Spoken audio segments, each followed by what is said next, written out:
December 22nd, 1944, at 11:30 a.m. in Bastogne, Belgium. The scene was marked by an eerie tension. Lieutenant Colonel Harry Kinnard observed 4 German officers approaching through the snow under a white flag, their presence stark against the devastated winter landscape. They carried with them a message that would become one of the most memorable moments in military history, an ultimatum demanding surrender, delivered with the confidence of those who believed victory was assured. The German message spoke of changing fortunes of war. It stated that the American forces in and near Bastogne had been encircled by strong German armored units. The communication presented what it described as the only possibility to save the encircled American troops from total annihilation, an honorable surrender of the encircled town. The German officers who delivered this message waited with supreme confidence. Their certainty was not without foundation. Approximately 18,000 Americans were trapped, surrounded by approximately 30,000 German troops, supported by hundreds of tanks. No supplies could reach the besieged garrison. Weather conditions had grounded all Allied aircraft. The nearest relief forces were positioned over 100 miles away. What these German officers could not know was that 130 miles to the south, General George S. Patton had just made a promise so audacious that even Supreme Commander Eisenhower initially thought it was made in jest. This promise would require moving an entire army through impossible winter conditions, faster than any military force had ever moved before. The mathematical calculations of warfare were about to be rewritten, not through superior numbers or better equipment, but through the collision of German overconfidence with American determination, and through the sheer audacity of a general who refused to acknowledge the word impossible. The German offensive begins. The transformation had begun 6 days earlier in the pre-dawn darkness of December 16, 1944. At precisely 5:30 a.m., the Ardennes forest erupted with a violence that had not been witnessed on the Western Front since 1940. Along an 80-mile front, 1,600 German artillery pieces opened fire simultaneously, their shells screaming through the frozen air toward unsuspecting American positions. Among those caught in this maelstrom was Private First Class Robert Leckie of the 99th Infantry Division, who would later document in his diary that the earth shook beneath the soldiers, trees exploded into splinters, and the very air seemed to scream. The troops had been assured that the Germans were finished. That assessment proved tragically incorrect. This was Operation Wacht am Rhein, meaning Watch on the Rhine, Hitler's last desperate gamble to reverse the tide of war. In absolute secrecy, the Wehrmacht had assembled a formidable force, 410,000 troops, 1,400 tanks and assault guns, and 2,600 artillery pieces. This massive force had been moved through the dense Eifel forests exclusively at night, maintaining strict radio silence and using horses to move supplies in order to avoid the noise of engines that might alert Allied intelligence. General Major Heinz Kokott, commanding the 26th Volksgrenadier Division, recorded his observations of the moment before the attack commenced. The soldiers stood in silence in the darkness, their breath freezing in clouds before their faces. They understood what was at stake. This was not merely another offensive. This represented Germany's final opportunity. The target selected for this massive assault was the weakest point in the Allied line. 4 American divisions spread thin across difficult terrain. Many of these units were either new to combat or recuperating from earlier battles. The Germans achieved complete tactical surprise. Within hours, entire American units were either overrun or retreating in chaos. The critical objective, Bastogne. The German plan had one critical requirement that overshadowed all others: speed. German forces needed to capture the vital road junction at Bastogne within 48 hours.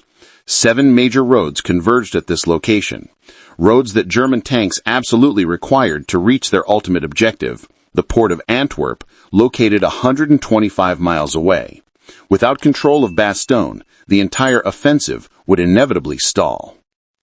General D. der Panzertruppen Heinrich Freiherren von Luttwitz commanded the 47th Panzer Corps, tasked with taking Bastogne. His force was formidable by any measure. The elite 2nd Panzer Division with 88 tanks and assault guns, the veteran Panzer Lehr Division with 57 tanks, and the 26th Volksgrenadier Division with 17,000 infantry.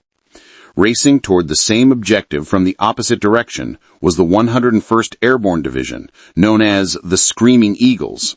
They had been resting in Reims, France, recovering from 72 days of continuous combat in Holland, when the urgent call came. There was no winter clothing available, no time to prepare adequately. The orders were simple and direct.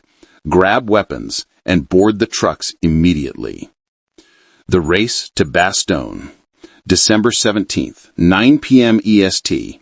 The temperature had dropped to 14 degrees Fahrenheit as the first trucks carrying the 101st Airborne rolled through the darkness toward Bastogne. Private Donald Burgett of the 506th Parachute Infantry Regiment remembered the journey with vivid clarity. The convoy passed endless columns of American troops heading in the opposite direction, retreating soldiers. Some had no weapons, many had no helmets. Through the darkness, these retreating soldiers shouted warnings about going back and predictions of death.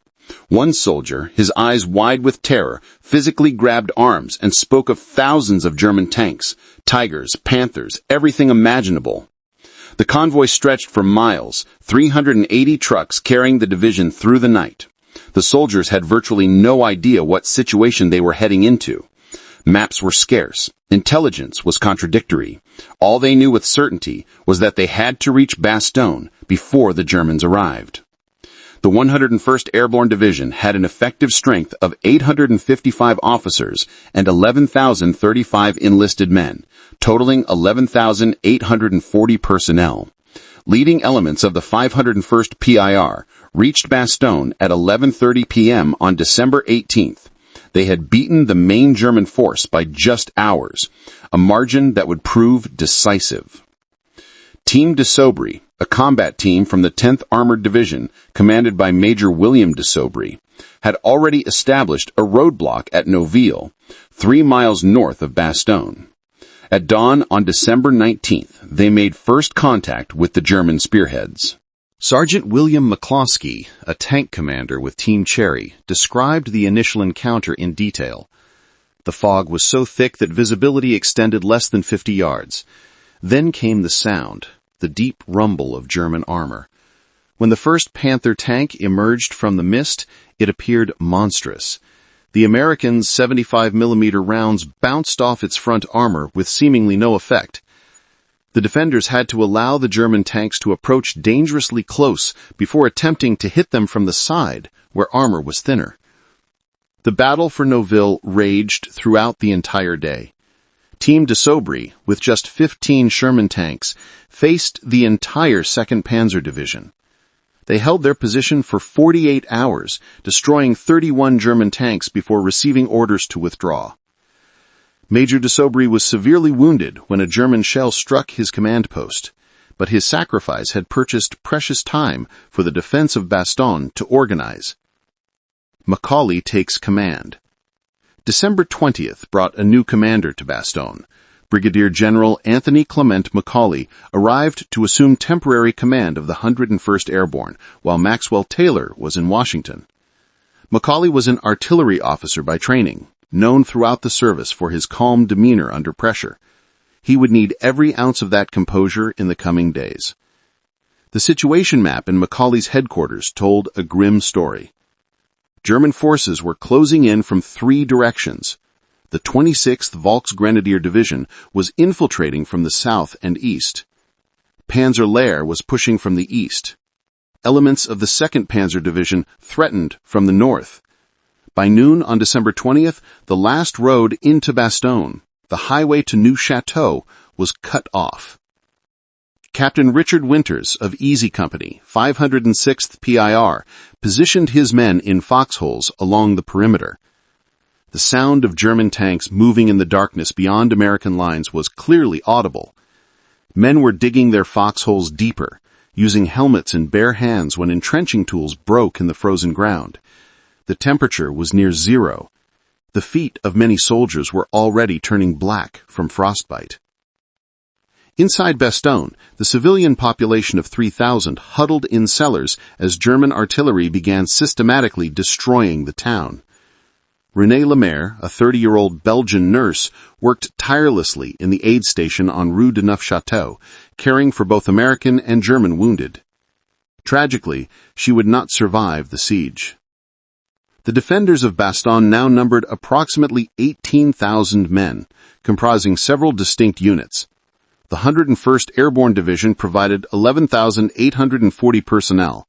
Combat Command B of the 10th Armored Division under Colonel William Roberts contributed approximately 40 operational tanks and 2,800 men. The 705th Tank Destroyer Battalion brought their M18 Hellcats.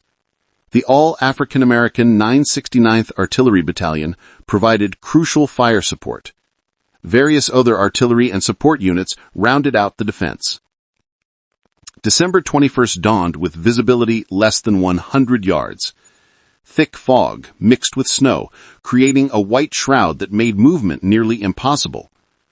The U.S. Army Meteorological Report described conditions as extremely adverse for any military operations. For the Germans, this weather represented a significant advantage. It grounded the Allied fighter bombers that had terrorized German columns since D-Day. Oberstleutnant von Laukert, commanding elements of the 2nd Panzer Division, noted that the weather served as an ally. Without Allied aircraft, the Americans were reduced to ground forces like the Germans, and Germany possessed more tanks. However, the weather presented challenges for both sides.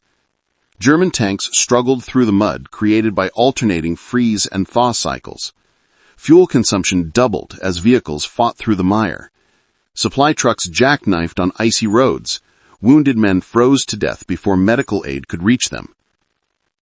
Deteriorating conditions. Inside Bastogne's perimeter, ammunition was running dangerously low. Artillery was rationed to 10 rounds per gun per day. Medical supplies were virtually exhausted after the capture of the medical company on December 19th. Morphine had to be reserved exclusively for the most severe casualties. Food supplies dwindled to 1 meal per day. Private First Class James Sims of the 101st later recalled that soldiers were eating snow for water. Men in foxholes suffered feet frozen to their boots. When medics finally cut the boots off, toes came off with them. Some men had progressed beyond feeling anything.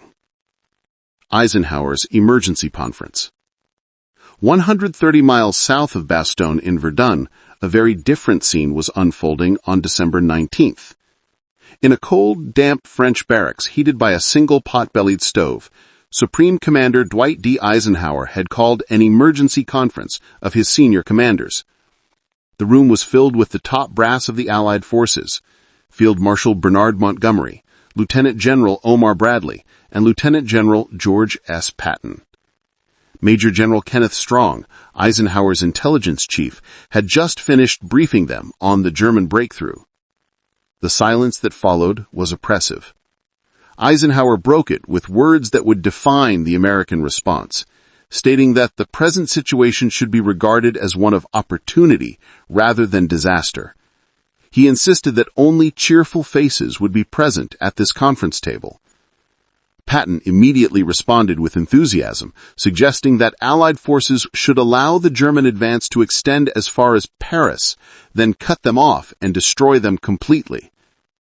Eisenhower turned serious and addressed Patton directly, stating that he needed Patton to attack north. He inquired how quickly Patton could disengage from his current offensive and pivot towards Bastogne. What Patton said next stunned every officer in the room. He stated that he could attack with 3 divisions in 48 hours. The room erupted in disbelief. Air Chief Marshal Arthur Tedder actually laughed. Moving an entire corps 90 degrees in winter conditions across 100 miles of icy roads in 48 hours was considered impossible by conventional military thinking. Eisenhower's face flushed as he cautioned Patton not to be fatuous, warning that attempting to move that early without having all 3 divisions ready would result in piecemeal commitment and destruction. But Patton was not boasting or exaggerating. For 3 days, his brilliant operations officer, Colonel Oscar Koch, had been warning him about the German buildup in the Ardennes. Patton had already prepared 3 different operational plans for exactly this contingency. He had pre-positioned fuel dumps, ammunition supplies, and medical units along potential routes north. Patton replied calmly that he was not being fatuous, explaining that he had already issued preliminary orders and his staff was working on 3 possible axes of advance. All he required was Eisenhower's authorization. He pulled out a map and showed Eisenhower the routes he intended to use. Patton explained he would use Milliken's 3rd Corps, with the 4th Armored Division leading, followed by the 26th and 80th Infantry Divisions. They would strike from Arlon and drive through to Bastogne. Eisenhower studied the map carefully. The distance was staggering. The weather was abysmal. The roads were sheets of ice. But Bastogne had to be relieved.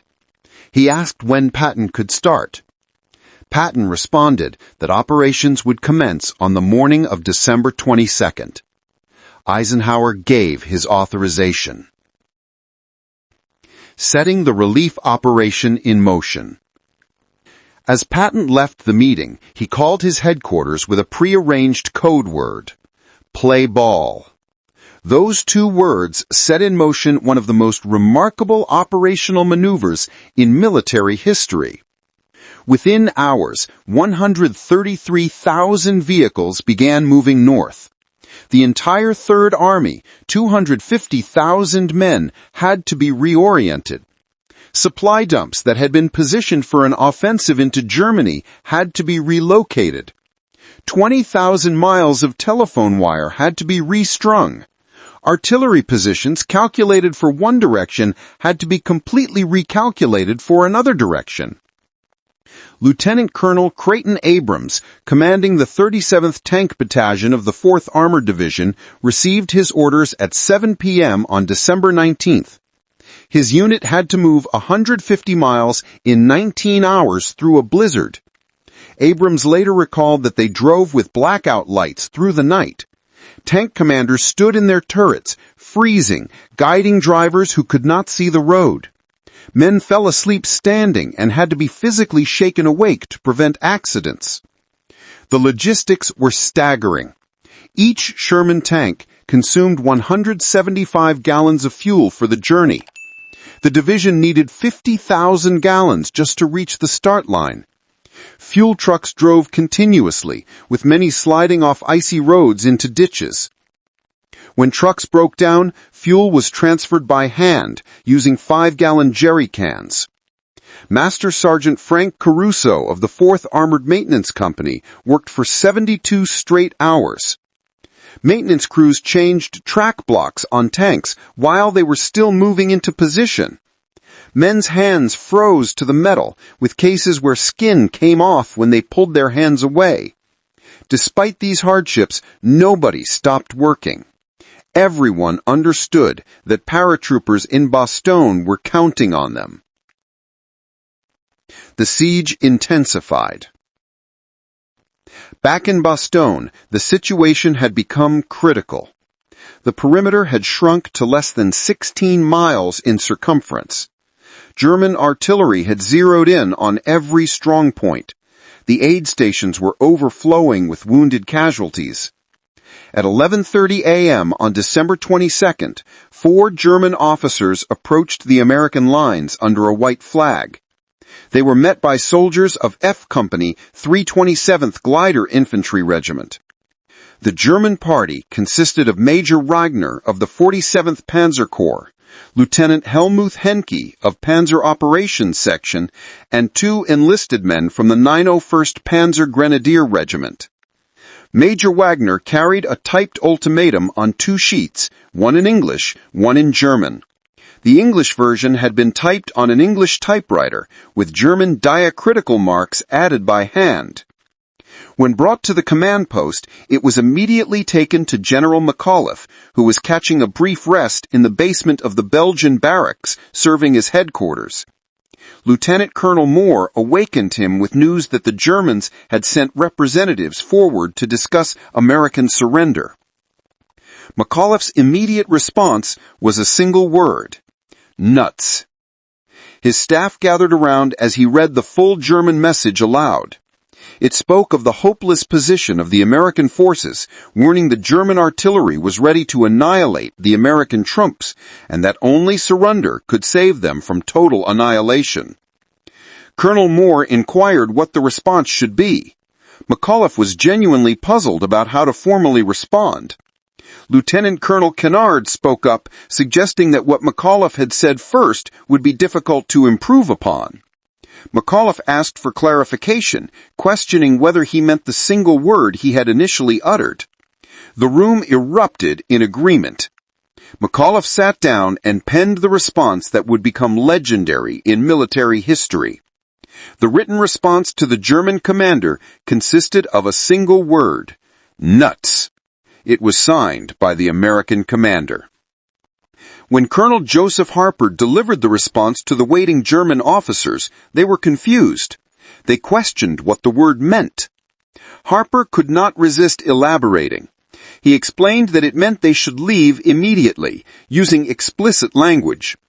He added that if the Germans attacked again, American forces would eliminate every German soldier who attempted to break into the city. Major Wagner stiffened and responded that German forces would kill many Americans, noting that this was war. Harper dismissed them, wishing them good luck in their departure. General Hasso von Montefel, commander of the 5th Panzer Army, later admitted he was surprised the ultimatum was even sent. He stated that Panzer Lehr Division sent a parliamentary delegation to Bastogne without his authorization. The demand to surrender was refused, as was to be expected.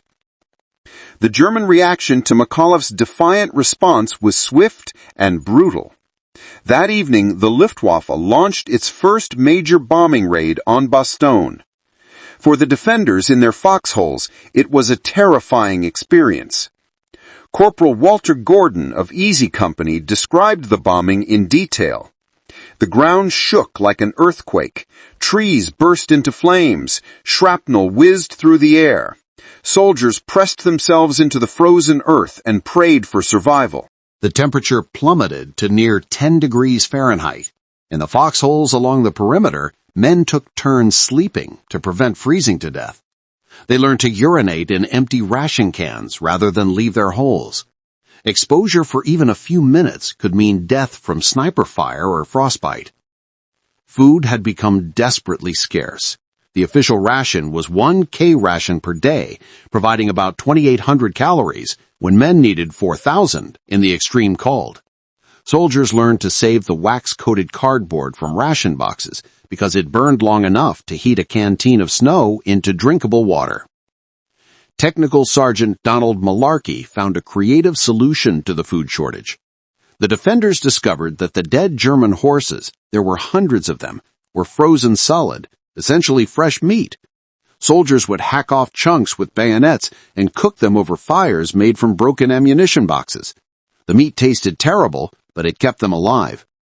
The weather breaks. December 24th brought both hope and horror to Bastogne. The weather had finally begun to clear, raising hopes for aerial resupply.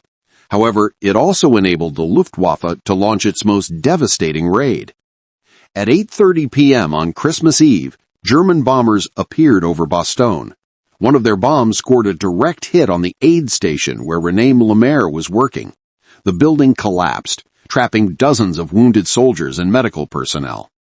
Corporal Kenneth Moore was outside when the bomb hit. He heard the explosion and ran toward the building. Where the aid station had been was just a pile of rubble. Voices could be heard underneath, men crying for help, calling for their mothers. Rescuers dug with their bare hands through the night, pulling out bodies. Miss Lemaire was found dead. She had stayed with the wounded who could not be moved. 30 American soldiers died in that single bombing, along with the Belgian nurse who had become a symbol of hope for the wounded. Augusta Chiwi, a Congolese-Belgian nurse, survived and continued treating wounded for 30 straight hours after the bombing. Patton's prayer for weather.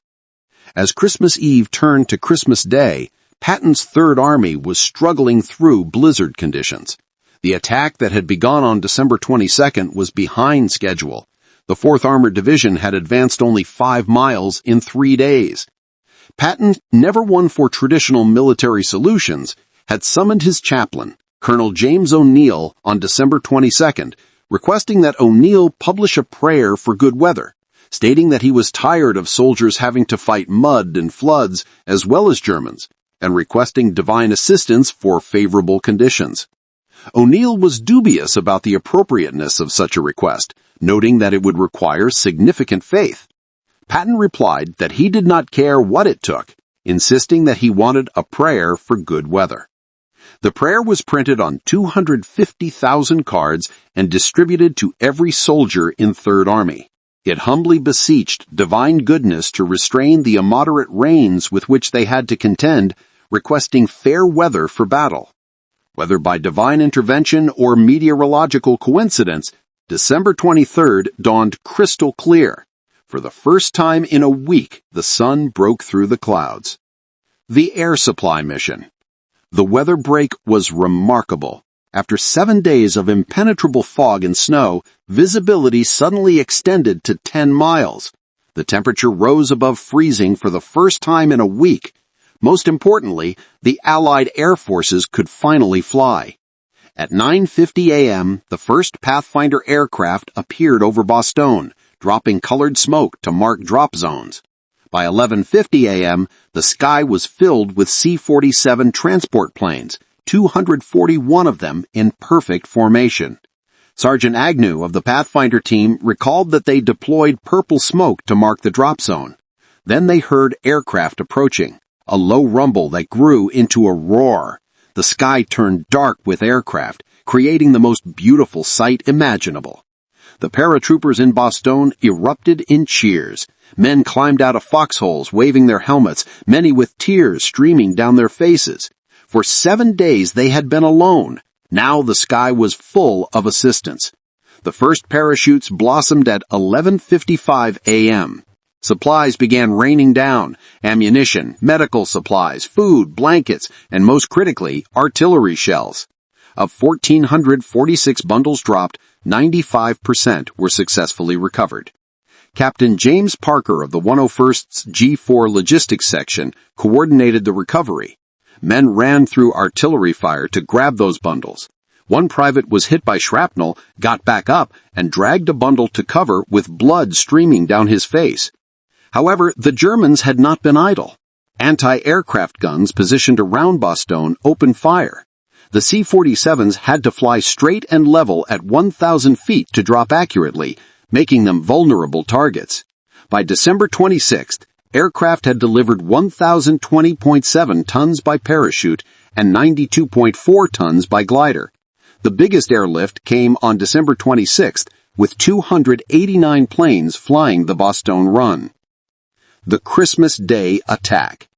At 2:45 a.m. on Christmas morning, German artillery launched the heaviest barrage yet on Bastogne. For 2 hours, shells rained down on American positions. Then, at 5:30 a.m., 18 Panzer Mark V tanks of the 15th Panzerbunadier Division, accompanied by infantry in white camouflage, attacked the western perimeter. The attack was led by Lieutenant Colonel Wolfgang Malke. His orders from General Kokot were simple and direct. Bastogne must fall today. It represented the Führer's Christmas wish. Private First Class Kenneth Hendricks was positioned in the second line. The ground was shaking from the tank engines. In the dawn light, the tanks appeared monstrous. American bazooka rounds bounced off their armor with no effect. However, the Americans had positioned their tank destroyers perfectly. The M-18 Hellcats of the 705th Tank Destroyer Battalion had been concealed in rubbled buildings. As the German tags passed, they opened fire from the flanks. Sergeant Bill Harper commanded one of the Hellcats. They allowed the German tanks to roll past, then struck them from behind, where the armor was thin. His gunner, Corporal Johnson, demonstrated incredible skill. 5 shots resulted in 3 kills. By 10 a.m., all 18 German tanks were burning wrecks. Nearly 400 German soldiers lay dead in the snow. One captured German officer told his interrogators that the American defense was magnificent, and they knew after that morning that they could not take Bastogne. General McAuliffe issued his Christmas message to the troops, recounting the German surrender demand and his reply, adding that American forces had stopped cold everything that had been thrown at them from the north, east, south, and west. The breakthrough. December 26th, 4 p.m. Lieutenant Charles Audacious, commanding Sherman Tank Cobra King of the 37th Tank Battalion, peered through his periscope at the Belgian village of Assenoy, just 4 miles from Bastogne. For 4 days, the 4th Armored Division had been fighting through German positions, advancing yard by bloody yard. The final assault began at 2:20 p.m. Lieutenant Colonel Creighton Abrams ordered his battalion forward while calling for artillery support. He requested every available gun. Within minutes, 2,340 artillery rounds were falling on German positions around Assenoy. Audacious recalled the moment clearly. German troops could be seen running from their foxholes as American artillery walked through their positions. When the barrage lifted, Abrams gave the order to advance. The tanks charged through at full speed with all guns blazing. Private James Hendricks, bow gunner in Cobra King, described the breakthrough. They went through that town with overwhelming force. Germans were shooting from windows and doorways everywhere. The 75mm main gun was swinging left and right, firing point blank into buildings. At 4:50 p.m., Audacious crested a small rise and saw American soldiers ahead. They were engineers of the 326th Airborne Engineer Battalion, the outer perimeter of Bastogne's defenses. The engineers called out a welcome, noting that Cobra King represented the first tanks they had seen in 10 days.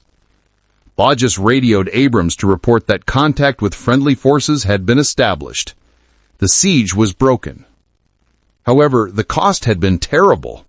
The 37th Tank Battalion had lost 5 killed, 22 wounded, and 5 missing in the breakthrough. The 53rd Armored Infantry Battalion suffered 30 killed and 180 wounded. But the corridor, though only 400 yards wide, was open. The impact of the relief.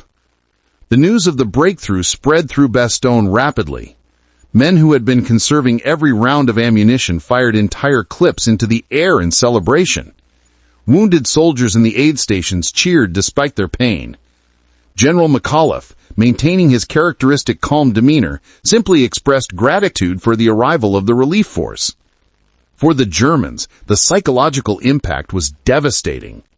General Major Kokot wrote in his diary that the relief of Bastogne represented a disaster, not just tactically but morally.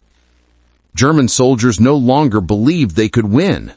They had witnessed American determination, and it had broken their spirit. Oberst Lieutenant Kaufmann of Panzer-Lehr Division was more blunt in his assessment. German forces had thrown everything they had at Bastogne, their best troops, their last reserves of tanks and ammunition. Yet the Americans held. When surrender was demanded, the Americans laughed. The single-word response had done more damage to German morale than 1,000 bombs. The cost of victory. The defenders had started with approximately 18,000 men. By December 26th, the 101st Airborne Division's casualties from December 19th to January 6th would total 341 killed, 1,691 wounded, and 516 missing. Combat Command B of the 10th Armored Division suffered approximately 500 casualties. The 705th Tank Destroyer Battalion had destroyed 108 German armored vehicles while losing only 17 Hellcats. German losses around Bastogne were catastrophic. The 26th Volksgrenadier Division suffered over 60% casualties. Panzer Lehr lost 42 tanks. The 2nd Panzer Division, which had bypassed Bastogne to drive toward the Meuse River, ran out of fuel just 4 miles from the river and was destroyed by the U.S. 2nd Armored Division. Allied air supremacy. December 27th brought even clearer weather, and with it came the full might of Allied air power. From December 23rd to 27th, Allied aircraft flew over 34,000 sorties. The Luftwaffe, which had started the offensive with 2,000 aircraft, was reduced to fewer than 300 operational planes within a week. Flight Lieutenant Pierre Klostermann of the RAF flew a Tempest fighter bomber over the battlefield. He described what pilots called tank plinking. The Germans had no air cover. Allied fighters would dive from 8,000 feet, release their rockets at 2,000 feet, and pull up. Below them, German vehicles burned for miles. The most devastating raid came on December 26th, when 294 RAF Lancaster bombers attacked German positions around St. Vith, dropping 1,140 tons of bombs. Every road within 3 kilometers became impassable. Unterofficer Hans Behrens of the 18th Volksgrenadier Division survived the raid. He described how the earth erupted, buildings disintegrated, and men simply vanished. When it ended, he climbed from his shelter to find a lunar landscape. General McAuliffe specifically credited the 19th Tactical Air Command, stating that without their splendid cooperation, American forces would never have been able to hold out. The psychological impact. Throughout the siege, something remarkable had been occurring within the German forces, a psychological transformation that Allied intelligence would not fully understand until after the war. German soldiers had entered the offensive filled with propaganda about weak, spoiled Americans who would retreat at the first sign of serious combat. But what they encountered at Bastogne shattered these illusions. Gefreite Wilhelm Hoffmann of the 26th Volksgrenadier Division wrote to his wife on December 24th. The letter was found on his body. He wrote that the Americans were not what German propaganda had claimed. They fought with exceptional courage. He described witnessing a single American machine gun crew hold off an entire company for 3 hours. Major Jan Krog of Panzer Lehr Division was captured on December 27th. His interrogation statement was remarkable. He acknowledged that American forces had won not because of superior numbers or weapons, but because of spirit. At Bastogne, the Germans learned that American soldiers were warriors.